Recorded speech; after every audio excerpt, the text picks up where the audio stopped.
Hello, everybody. My name is Summer Benisabele. I am your host, and welcome to my podcast. We're going to be going over the analysis of the song Ghost in the Machine by SZA and Phoebe and its accurate correspondence to casual sex and hookup culture. I'm here today with my beautiful participant. If you could please state your name, your age, your gender, and if optional, your sexual orientation.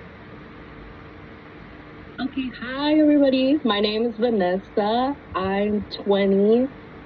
And for the last question, not sure yet. Are you a participant or in active engagement of casual sex? Yes. Okay. Have you engaged or actively engaged or had prior experiences in hookup culture? Yes, I have. Okay. So we're gonna go over the song's interpretation. I don't know if you've ever heard it. Again, it is Ghost in the Machine by SZA and Phoebe Bridgers. It captures the tension between the longing for real human connection and the alienation that permeates many contemporary relationships. The song itself explores the contradiction of looking for emotional closeness through casual sex, yet ending up feeling even more alone because of how fleeting these relationships are. It emphasizes the hollowness and mechanical nature of transient connections and the difficulty of overcoming emotional divides solely with physical methods. This topic is relevant in today's fast-paced, technologically driven dating scene, where the customary courtship has been replaced by a hookup culture that frequently lacks depth, commitment, affecting both men and women alike. So, what do you think that, what do you define as hookup culture? I guess like in an old style way that people might use is like a one night stand. It's more like it's not in an emotional base. Right. For me personally, I don't like having an emotional base with them. But I noticed that our hookup culture has been shifting to be having these situationships where it's more emotional based and they get more connected with the person. According to my research, hookup culture can be described as social environment that tolerates and promotes casual sex contact in the absence of a committed relationship, much like you described. This phenomenon is growing more widespread among young adults, particularly college students, and it includes a wide range of acts from kissing to full-on intercourse. An overall appeal of casual sex, as you have mentioned, has stemmed from the quote-unquote no strings attached sentiment, in which active participants are not expected to hold any responsibility nor obligation towards the complexity of romantic emotions, which is reflected within the lyrics, quote-unquote, "Can you distract me from all the disaster? Can you touch me and not call me after?" Lyrics 6 and 7 from the song. Hookup culture has changed the landscape of modern sexuality and is fueled by developmental changes like delayed marriage and earlier puberty, as well as societal changes like more sexual liberation and media influence. Garcia, Reiber, and colleagues from the American Psychological Association discovered that while many people engage in hookups for sexual fulfillment and emotional distraction, these encounters frequently result in mixed psychological impacts, including feelings of regret, bewilderment, and in some cases, mental suffering. According to Garcia from 2013, despite the potential for sexual gratifying experiences, the disconnect between the desire for communication, connection, and the reality of casual sex shows the challenging emotional terrain that people engage in the societal transmission must navigate. Do you agree with that? I do. I agree with your definition. Okay. Our next question, or topic, if I might say, is what can be defined, what are the potential benefits of casual sex? According to my research, with the correct attitude and circumstances, casual sex can improve overall well-being and happiness. A 2020 systematic review found that many respondents rated that casual sex experiences positively rather than negatively, according to Medical News Today in 2018. Key factors associated with these beneficial outcomes including avoiding excessive alcohol use, having sexual satisfaction, and being aware of their casual sex partner's boundaries.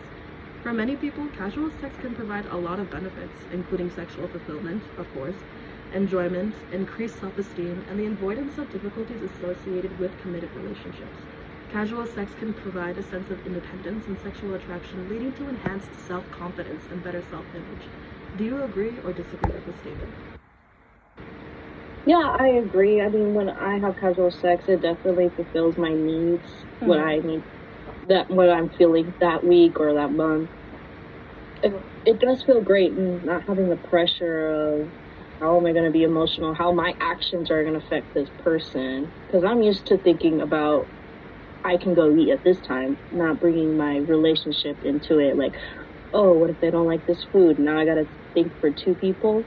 I Right, right. I prefer thinking for one. Mm-hmm. Have you ever experienced any physical benefits from it? Um, yeah, I mean, for casual sex, you get to experiment more and get to like seek what you actually like in casual sex, because not all casual sex are the same. That And is that's true. you do. Yeah, they're not. They're all different people. They're all different people. I mean, if you are going with someone multiple time, it might be different once in a while, but even then, Mm. it's still not the same with other people. It's funny that you mentioned that. Have you ever actually noticed any mental benefits? Have you felt less stress? A lot of people can use it as a stress reliever because as humans we are sexual beings. My research has found that younger men and women who engage in sexual activity have been found to lower their blood pressure, burn calories, fortify their hearts, and even develop stronger muscles through sexual engagement. Studies have stated that immunity in people in romantic relationships, people who had frequent sex or 1 to 2 times a week, had more immunoglobulin or in the saliva. People who had infrequent sex, more like less than once a week, had significantly less. Um, Immunoglobulin, sorry, is the antibody that plays a role in preventing illness and is the first line of defense against human papilla or HPV. Yeah, because I can't pronounce that. Nevertheless, this does not go without saying that there are potential risks of casual hookups such as STDs and STIs. This is in regards of, for lack of a better word, dangerous sex practices or irresponsible sex practices, I want to say. On that note, let's go into the next topic of the repercussions. I did mention that there are possibilities of higher STDs and risk, especially with people who are younger and in like the teenage demographic. There are chances of risking pregnancy, teenage pregnancy, being irresponsible in having unprotected sex that can result in a lot of dangerous circumstances. Do you agree or disagree with that statement? Of like risking STDs or unprotected sex. Yes. Yeah, I believe that you should really read into your studies on how to have protected sex. There's so many places online, even if your parents, you can't really go to your parents. There's so many places online. There's a lot of Planned Parenthood, gynecologists. You can talk to your doctor, and you could ask to personally talk to your doctor and have your parents be out of the room. Mm-hmm. I have done this before. I've got birth control, and I had my mom. I told the doctor if I can talk to her one-on-one, and she kicked my mom out, and I asked if I can have birth control. That's great. But yes, I really believe that we shouldn't force teenagers to use protection. Yes, it may be fun to go without it, but it's needed. It's very much needed to not get pregnant, to not have an STD and be scared, especially if you have an STD that does not go away and it's on constant medication, and if you miss having a pill, then that's gonna cause a lot of issues with your body. Yeah, protected sex is great sex, okay? Everybody, it's good, okay? It is great. Okay. It's fine. Just say rap. It's fine. It's fine. I like that you mentioned that because I do believe that it's critical to address the possible negative consequences of casual sex, especially from a mental state of, or a mental aspect, I want to say, of emotional estrangement and vanity. It's been noticed that the quest for physical pleasure without emotional depth can lead to a paradox in which people want connection while becoming increasingly lonely. This especially affects people with anxious attachment styles and avoidant attachment styles, that really kind of unhealthy connection. The expression from the lyrics, quote unquote, I need humanity, y'all lack humanity in lyrics 10 to 11 from Ghost in the Machine implies a need for true human connection while participating in activities that contradict it, such as casual intercourse with no intention of following up. This is also represented in the lyric number 7, Can You Touch Me and Not Call Me After, in which she asked to be sexually fulfilled but still remain indifferent from further implications and romantic attachments. The article Psychology of Sex and Mental Health, Need for Comprehensive Sex Education Beyond Biology states that the temporary relief provided by casual encounters often give way to feelings of emptiness or dissatisfaction once the encounter is over, leading to a cycle of seeking out more casual sex to fulfill that emotional void. Have you personally gone through this experience, or have you seen this through media or through friends? What was the question again? Have you noticed people consistently putting themselves in uncommitted sexual encounters just to be left lonely, wanting more, wanting a romantic relationship, but still engaging in casual sex regardless of it for that validation? Yeah, I have seen that a lot, sadly, in some of my old friendships and some new friendships where they're constantly going back to this person thinking that they're going to change their mind and be in a relationship when they know deep down in their heart that that's not going to happen. Yeah, I especially agree. with someone who doesn't want to be in a committed relationship. I think that's when it really becomes important to stand on your own boundaries. I feel like people, especially now, and how prevalent hookup culture itself is, I feel like it's so normalized to have a quote-unquote situationship. Everybody has a roster, everybody has multiple options just because of how fast-paced media has become. I feel like dating on a romantic level for long-term stuff has become less and less prevalent because of how normalized this is.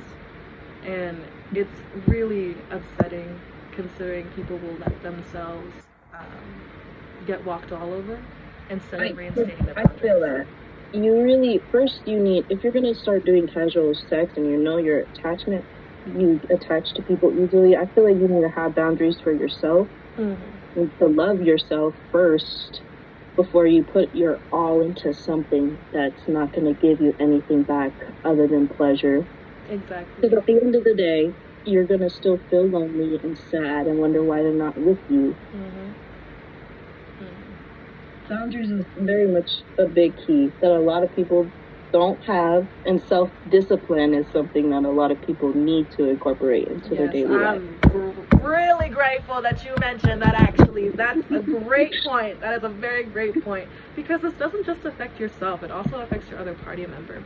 Because even though I have friends who I personally do have an avoidant attachment style, and it sucks trying to go through that when you put out your boundaries and say, hey, I'm only in this for the casual things. I'm not looking for anything long term. And it's kind of upsetting to know that eventually the other partner will disregard that aspect and still try and stay with you, even though you had already stated what your intentions were.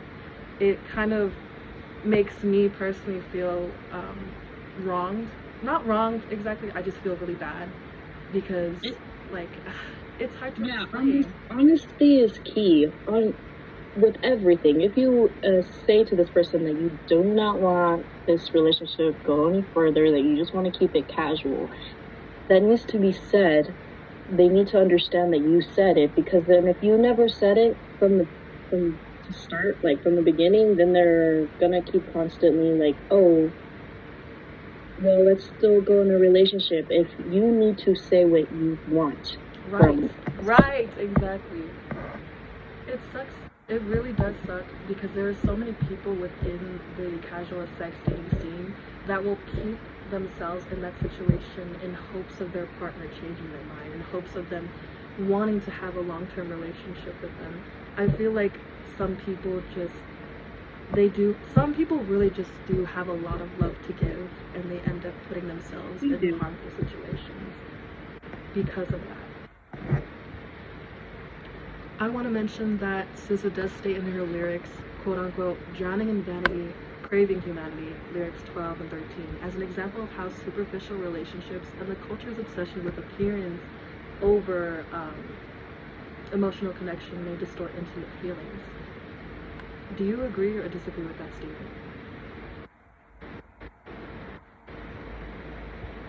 statement? That people have an unemotional connection with their partners. How people over prioritize looks rather than yeah. Okay. Well, one of the things about human nature is that looks really do bring us in. Although some people want to say that they're not into looks, but it is no matter what, there's so many studies that looks does bring in a percentage of your attractiveness. But if you overlook that, personality is great. Having more of an emotional connection with them is nice. But if you're not wanting that and you just want physical and looks, that's okay too. To each their own. I'm glad that you mentioned that. Yeah. For me personally, looks is something, it'd be nice for them to look nice, but if it's not, and if I'm in love with their personality, then I would love that. I also mentioned in my research that the potential development to associate sex more with physical pleasure than deeper emotional connection and commitment can lead to false expectations about the reality of healthy intimate relationships. Building and maintaining meaningful relationships based on understanding and emotional connection can be challenging due to these perceptions. Do you believe that to be true? Yes, 100%. There's a big difference with the physical connection and emotional connection.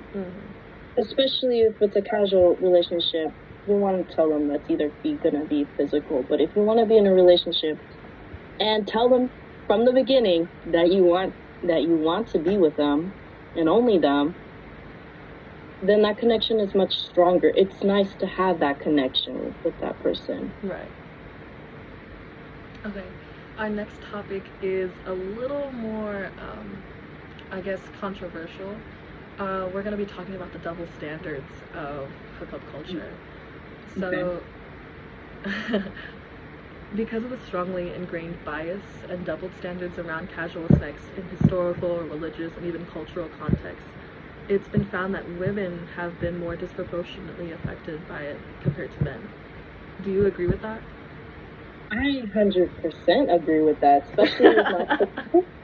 especially with my culture. It's known for so many years that the woman had to be pure of heart, pure of everything. We even made up a quinceañera, meaning that she's ready to go away and have a husband and have children.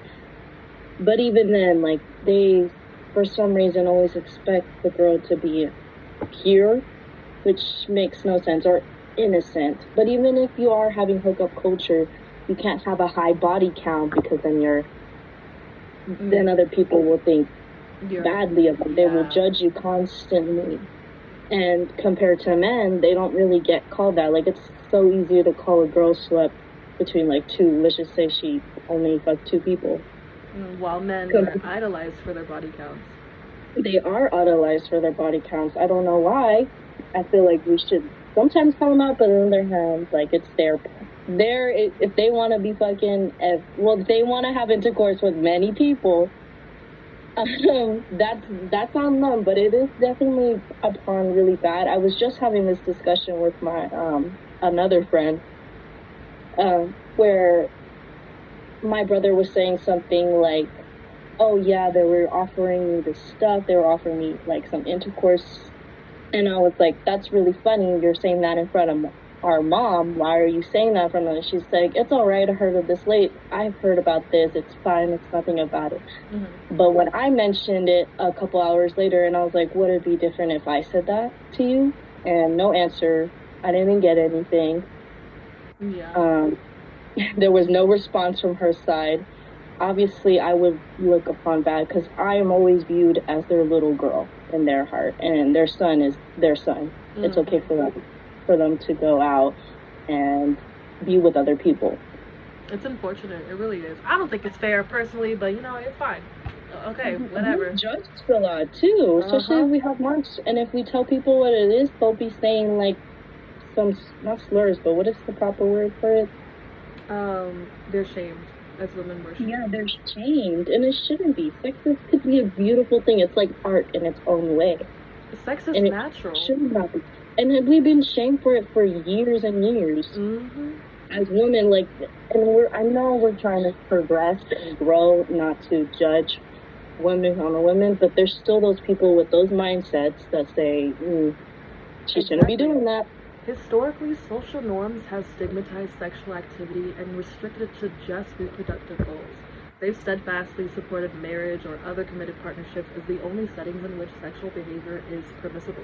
Due to the fact that women have been impacted by these limiting ideas, having casual sex can now have serious consequences for them, including social marginalization and even reputational loss. However, men have historically been more tolerant, frequently indulging in casual meetings with minimal consequences because they can enjoy isolation and societal approval. Yeah, like he's just a boy, is what I hear.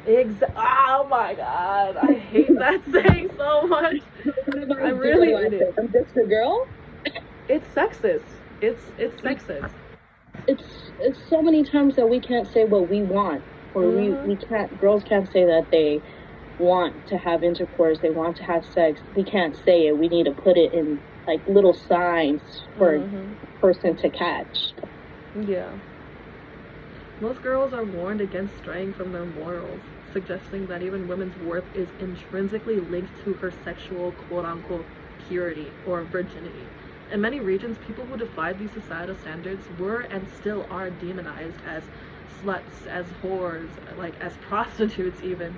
And the stigmatization perpetuates the degrading idea that it's wrong for women to seek sexual fulfillment or even partake in sexual experimentation outside of committed relationships or marriage.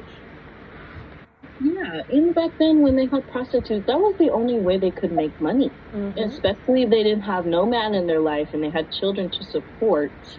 They needed to find money, and sadly some of them would go and do prostitution because back then there wasn't a lot of job for women to do. We were looked upon as weak, as something delicate, something that shouldn't be touched.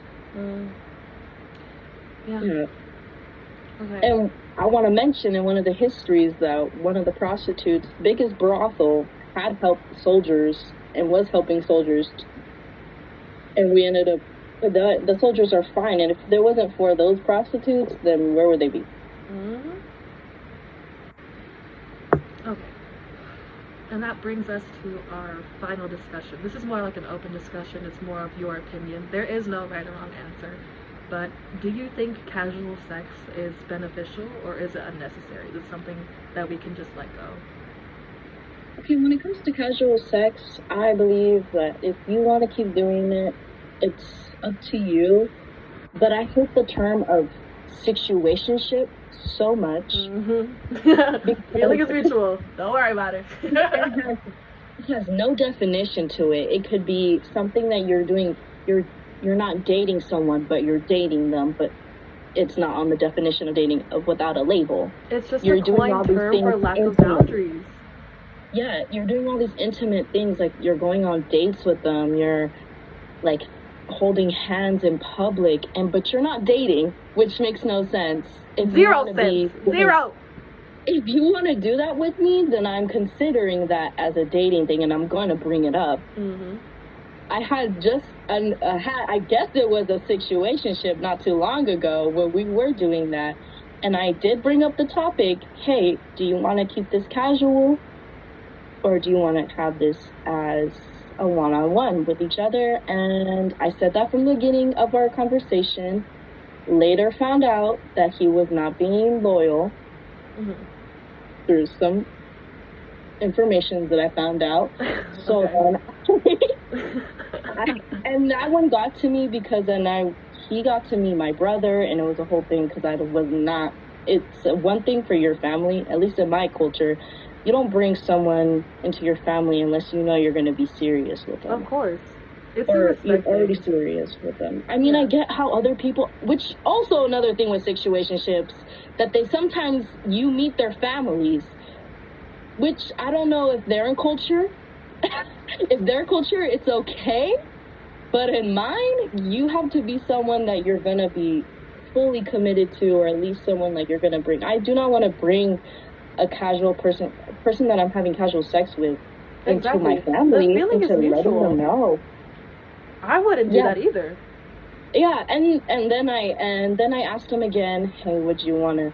I understand because we didn't actually put a label on it, even though some other information. But I asked him and I didn't get a response. So then I took that as a no. And then I said, hey, I know what my answer is. And that was the end of that. It sucks that you can't, like, there's so much stigma around even asking that question, what are we? And it's really sucky on the woman's part, and this is for heteronormative relationships, of course, not all relationships. It sucks that when the question of what are we, what are our boundaries, is stigmatized to being, ooh, like, this is a little too serious, and people get scared of that commitment, and they don't want to state their boundaries. There's nothing wrong in just telling the truth and letting the other person know, letting what they're going in for, letting them know your intentions. Yeah, I don't understand why people don't say the truth to begin with. I'm a person who does not like to lie a lot. Mm-hmm. If I have to, then I will, like, to keep a secret or something. But even then, it just doesn't feel right anymore. I lied when I was a teenager, and then I saw how that affected me, affected other people around me, and that's something I didn't like. So I decided to change that, and I am so honest when I'm with these people. I'm really honest that I told them, I was like, hey, this is not going to go any further, or hey, I have some feelings for you, and if it's not going to go further, that's fine. You're just going to go further without me. There's not going to be a me in the picture. Mm-hmm. Thank you. I think that the topic of casual sex is very complicated and very nuanced, making it difficult to even characterize it as either necessary or beneficial. I feel like it's crucial to handle casual sex with awareness to avoid the potential pitfalls of emotional detachment and double standards in society, especially those that stigmatize women disproportionately. I think casual sex can be great for your self-esteem. Like, it's fun for experimentation. You're young, you're dumb, try some things new, but please be aware of your boundaries and open communication. Otherwise, you're just going to end up in heartbreak and false promises. Yes. If you're not true to yourself, then how are you going to expect another person to be true to you? Exactly. And on that note, that is the end of our discussion. Thank you so much for participating in this. Just a disclaimer for my audience that this whole podcast was for educational purposes. So thank you so much for your time and consideration. Bye-bye. Bye.